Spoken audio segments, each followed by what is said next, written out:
chỉ về ule tê van chung cái này kan mi zo pi le puten man la ya musical instrument an lo man thin tun lai thang thar khovel kal zela kan lo ral tak a then te pe chu khoya nge oma engtin nge ri ka engtin nge ani phung po kan thre to lo te chung chu siam chu le tinun thar le tuma thok thin kan ya ti chuan hei tuna ka ken lai hi then chorin aming le ni phung engtin nge ri po kan thre to lo mai theya aming chu Rawchhem an ti thin ani hei kan pi le puten Rawchhem an ti thin khan ya Rawchhem hi rit instrument nia ari moi maya kan muang hian hei atak hi bur som bur kan ti chi kha khatiang tanga siam khan nia ti chuanin adang zong hi chu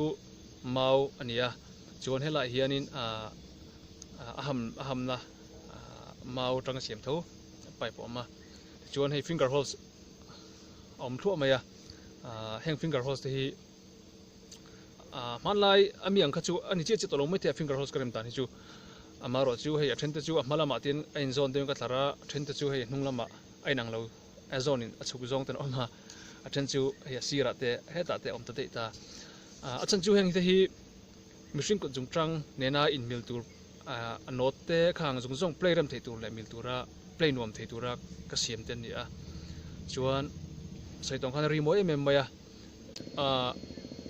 ka melo chuan not ri thei lawa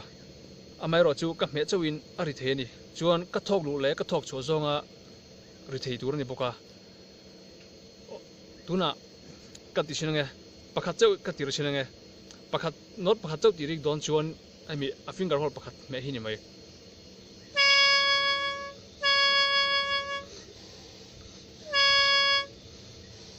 melo chu ri thei lo ni kan me chau khana ria chuan tuna pani kan tirik do chuanin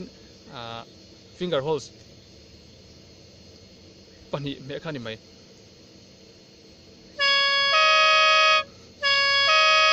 pakhat le pani kan tirik chok china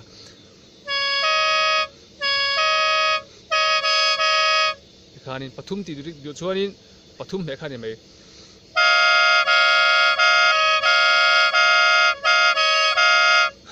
khan ri kha ti khan asiam vek the bokani chuan bending te pom theya bending an ti chinanga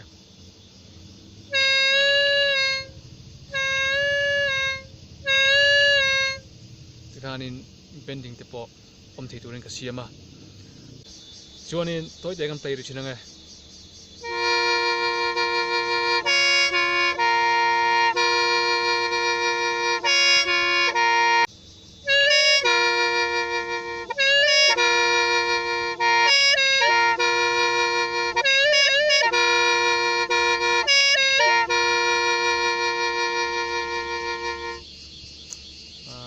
khania rimoi mem ka saitong khan mizo folk music a chaulo pop music genre thang thang ate po thil moi thei tak turani khan te kan saitel do ni chuan khati jong kha ni le ri sila hun le mizo musical instrument thang thang te heng to lo po achi dang lo oma chung te po chu ron pho chole katum don dia tam takin le